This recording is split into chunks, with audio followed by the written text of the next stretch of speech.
Hello everyone, welcome to Indian current affairs podcast channel. ఈరోజు మనం Indian economics సంబంధించి కొన్ని వెరీ ఇంపార్టెంట్ ఎంసీక్యూస్ చూద్దాం.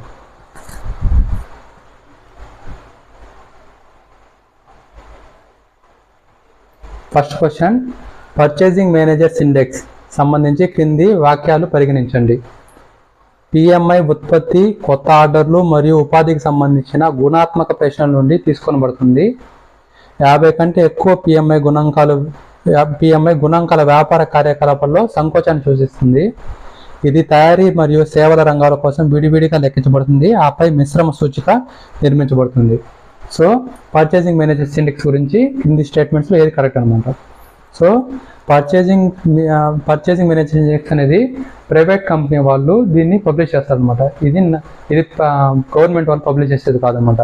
దీంట్లో ఏంటంటే మెయిన్, సో ఇన్పుట్ ఎలా ఉంది, సో అంటే బిజినెస్ యాక్టివిటీస్ ఎలా ఉన్నాయి అని తెలిపేదానికి ఇది యూజ్ అవుతుంది అన్నమాట పిఎంఐ అనేది. సో ఇక్కడ చూసామంటే ఇది ఎంత ఉత్పత్తి, సో ముందు మంత్ కన్నా ఈ మంత్లో ఉత్పత్తి పెరిగిందా తగ్గిందా, కొత్త ఆర్డర్లు ముందు నెల కన్నా ఎక్కువ ఉన్నాయా తక్కువ ఉన్నాయా, మరియు ఉపాధి ముందు కన్నా ఇప్పుడు ఎక్కువ ఇస్తున్నారా తక్కువ ఇస్తున్నారా. సో ఇలాంటివన్నీ కూడా గుణాత్మకమైనటివి, పరిమాణాత్మకం కాదనమాట. అన్ని గుణాత్మకం అంటే క్వాలిటేటివ్, నాట్ క్వాంటిటేటివ్ అనమాట. సో ఇలాంటి క్వశ్చన్స్ ద్వారా ఈ పిఎంఐ ఇండెక్స్ని మనము అంటే ప్రైవేట్ వాళ్ళు పబ్లిష్ చేస్తారనమాట. సో 50% కన్నా ఎక్కువ పిఎంఐ ఉంటే అది వ్యాపారం యొక్క సంకోచం కాదనమాట.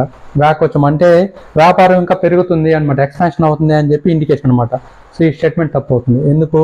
50 కంటే ఎక్కువ ఉంటే వ్యాకోచం, 50 కన్నా తక్కువ పిఎంఐ ఉంటే అది సంకోచం చూపిస్తుంది అనమాట. ఆ బిజినెస్ అనేది తగ్గిపోతుంది 50 కన్నా తక్కువ ఉంటే. ఎక్కువ ఉంటే ఆ బిజినెస్ అనేది బాగా ఇంక్రీజ్ అవుతుంది అని మీనింగ్. ఇది తయారీ మరియు సేవా రంగాలు అంటే సో గూడ్స్కి సర్వీసెస్కి డిఫరెంట్గా లెగ్గొడతారు అనమాట. ఆ తర్వాత ఏం చేస్తారు, కంబైన్ చేస్తారు. ఈ స్టేట్మెంట్ కరెక్ట్ అనమాట. సో ఫస్ట్ స్టేట్మెంట్, ఆ స్టేట్మెంట్ కరెక్ట్ అనమాట. దేని గురించి? పిఎంఐ గురించి. సెకండ్ స్టేట్మెంట్ అనేది రాంగ్ అనమాట.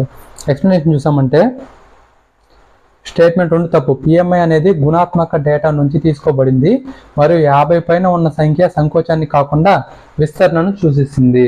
సో ఎక్స్పాన్షన్ని చూపిస్తుంది అనమాట. నెక్స్ట్ క్వశ్చన్, బేసిక్ కస్టమ్ డ్యూటీకి సంబంధించి కింది స్టేట్మెంట్లో ఏది సరైంది? So basic custom duty customs చట్టం 1962 కింద విధించబడుతుంది.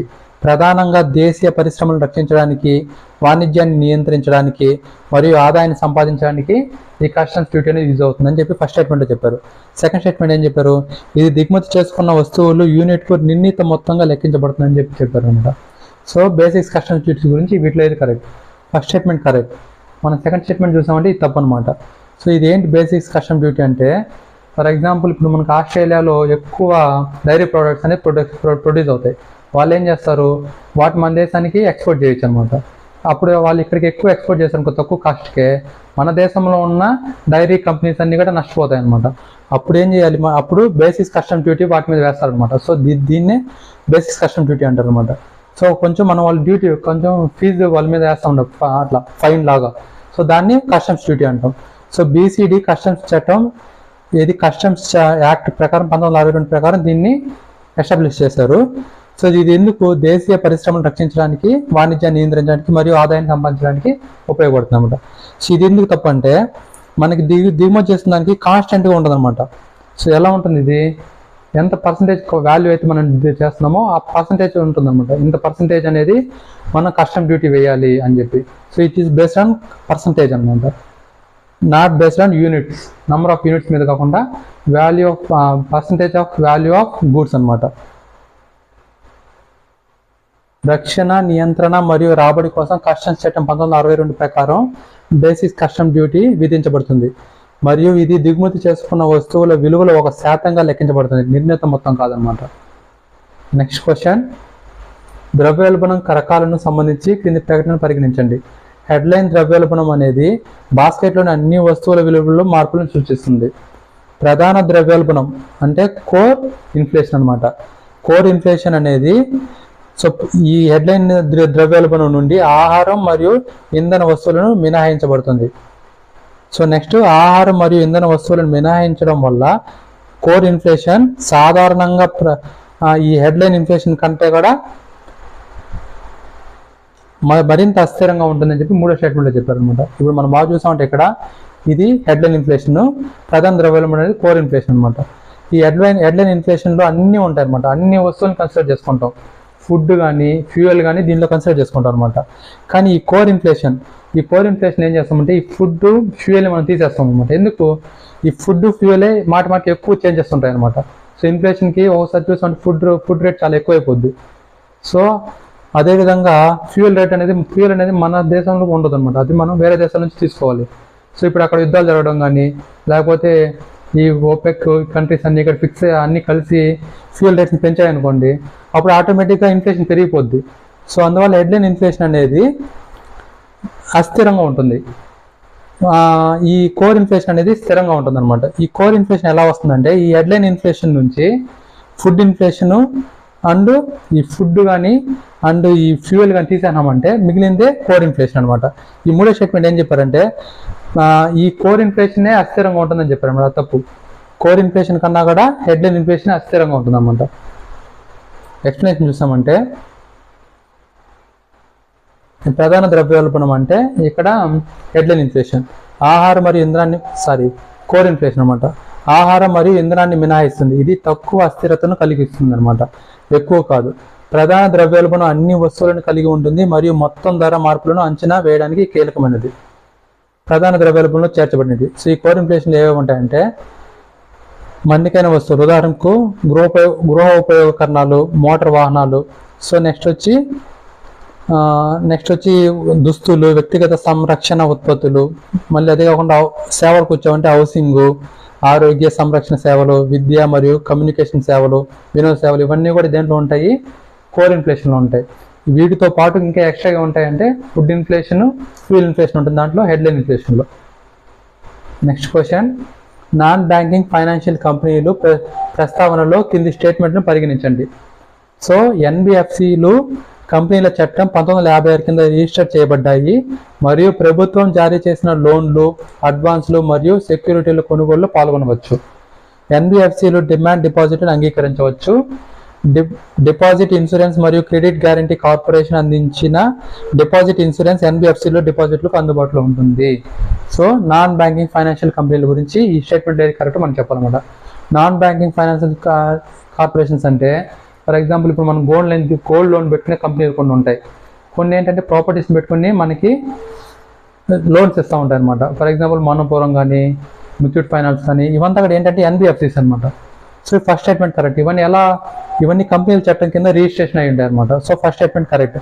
ఇక్కడ రెండో చూసామంటే ఇవి డిపాజిట్లను అంగీకరిస్తాయని చెప్పున్నారు అనమాట, కానీ తప్పు అనమాట. ఎన్బిఎఫ్సిస్లో మనం డిపాజిట్ చేయలేం. ఇప్పుడు మనపురంలో కానీ ముత్తూట్ ఫైనాన్స్లో వాటిలన్నింటిలో మనం వెళ్ళేసి డబ్బులు డిపాజిట్ చేయలేం. ఇవి ఒకవేళ డబ్బులు కానీ డిపాజిట్ చేయగలిగితే అది బ్యాంక్ అయిపోద్ది అనమాట. బ్యాంక్కి ఈ ఎన్బిఎఫ్సి డిఫరెన్స్ ఏంటంటే ఇక్కడ మనం డిపాజిషన్ అనేది చేయలేమన్నమాట, అది డిఫరెన్స్ అనమాట.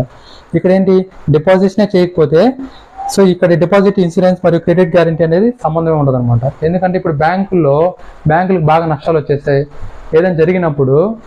అలాంటప్పుడు మనకి ఈ డిపాజిట్ ఇన్సూరెన్స్ మరియు క్రెడిట్ గ్యారంటీ కింద 5 లక్షల వరకు మన డబ్బులు మనకు రిటర్న్ చేస్తారనమాట. ఫర్ ఎగ్జాంపుల్ మనము 10 లక్షలు కానీ బ్యాంకులో వేసి పెట్టినాం, ఆ బ్యాంక్ దివాలా తీసిందో లేకపోతే బ్యాంకులో దొంగలు పట్టి మొత్తం వెళ్ళిపోయినా కానీ మనకు 5 లక్షలు అనేది గ్యారంటీగా వస్తుందన్నమాట ఈ ఇన్సూరెన్స్ స్కీమ్ కింద. కానీ ఒక 4 లక్షలు వేస్తుంటే 4 లక్షలు వచ్చేస్తుంది, అప్ టు 5 lakhs వరకు మనకి డబ్బులు గ్యారంటీకి వస్తాయి అనమాట. కానీ ఎన్బిఎఫ్సిస్లో డిపాజిట్లో అంగీకరించారు కాబట్టి దీనికి అసలు సంబంధం ఉండదు అనమాట. 2, 3 రాంగ్, ఫస్ట్ స్టేట్మెంట్ కరెక్ట్.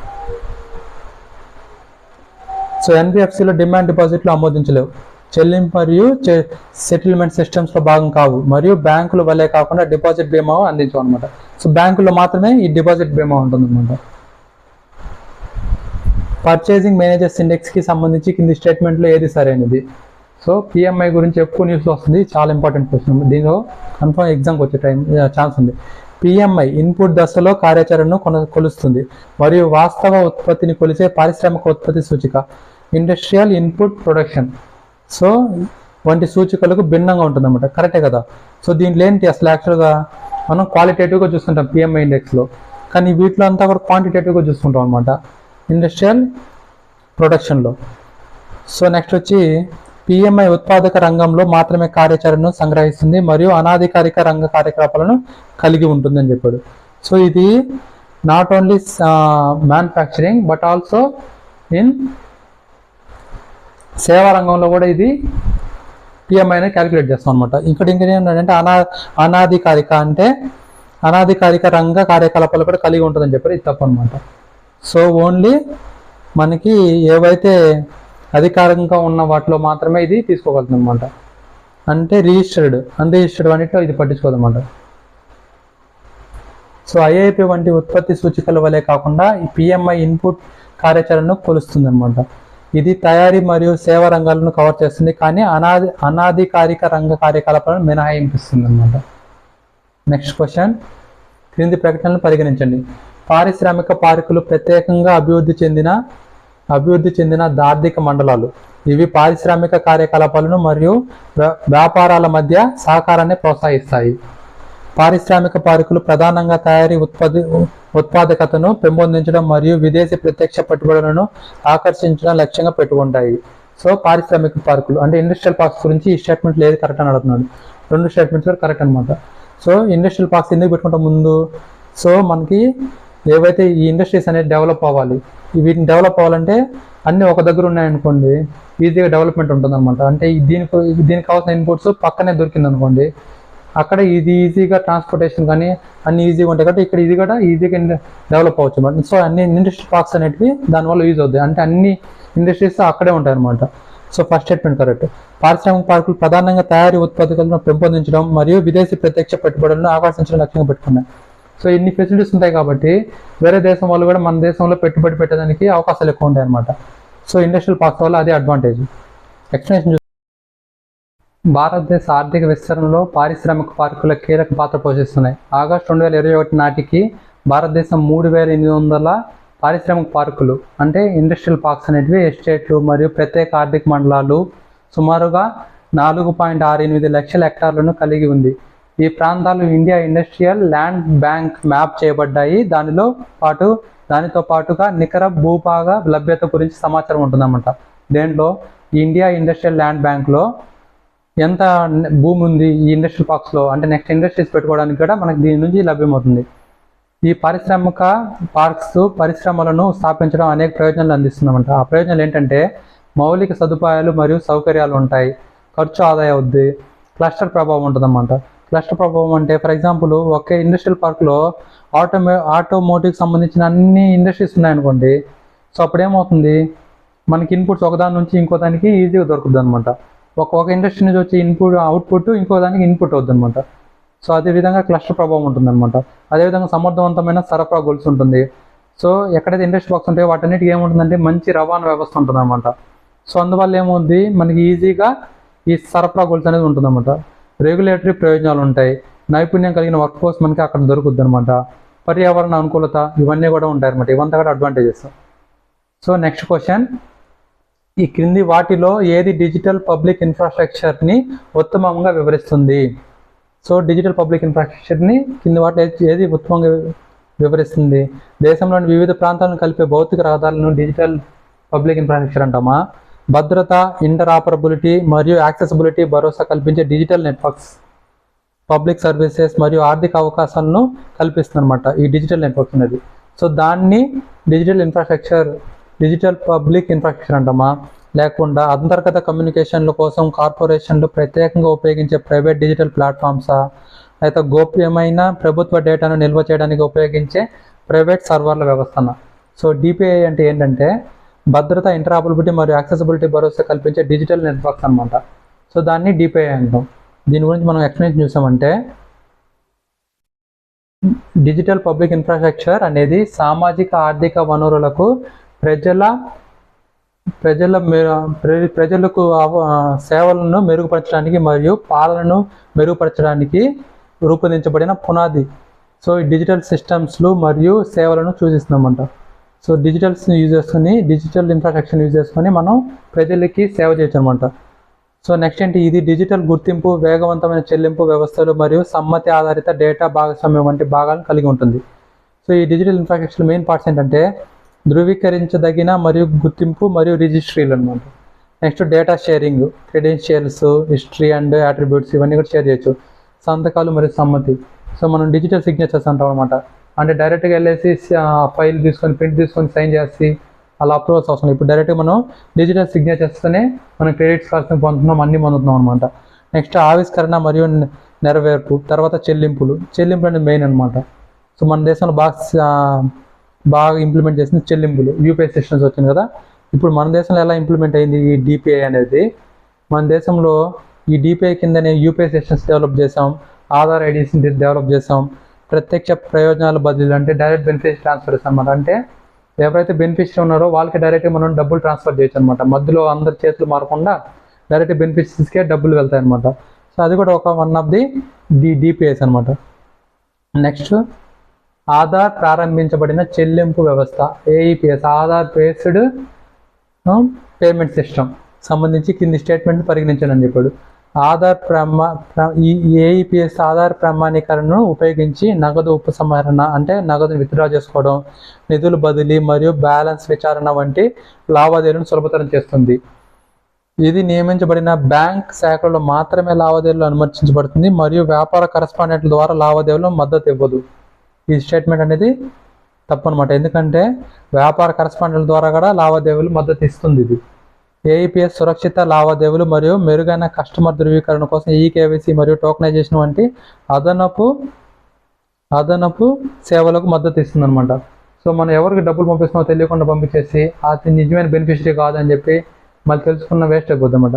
కానీ ఈ ఆధార్ బేస్లో అయితే ఏముంటుంది, మనకి ఆల్రెడీ ఈకేవైసీ డీటెయిల్స్ ఉంటాయి కాబట్టి మనం ఏ బెనిఫిషరీ పంపిస్తున్నామో మనకు తెలుస్తుంది అనమాట. సో కాబట్టి వెరీ సేఫ్ అనమాట ఇది. So first statement, third statement correct, second అనేది రాంగ్ అనమాట. సో ఏఈపిఎస్ వ్యాపార కరస్పాండెంట్ ద్వారా లావాదేవీలకు మద్దతు ఇస్తుంది మరియు నగదు ఉపసంహరణ, నిధుల బదిలీ మరియు ఈకేవైసీ వంటి సేవలు కలిగి ఉంటుంది. అయితే లావాదేవీలను బ్యాంక్ శాఖలకు పరిమితం చేయదన్నమాట.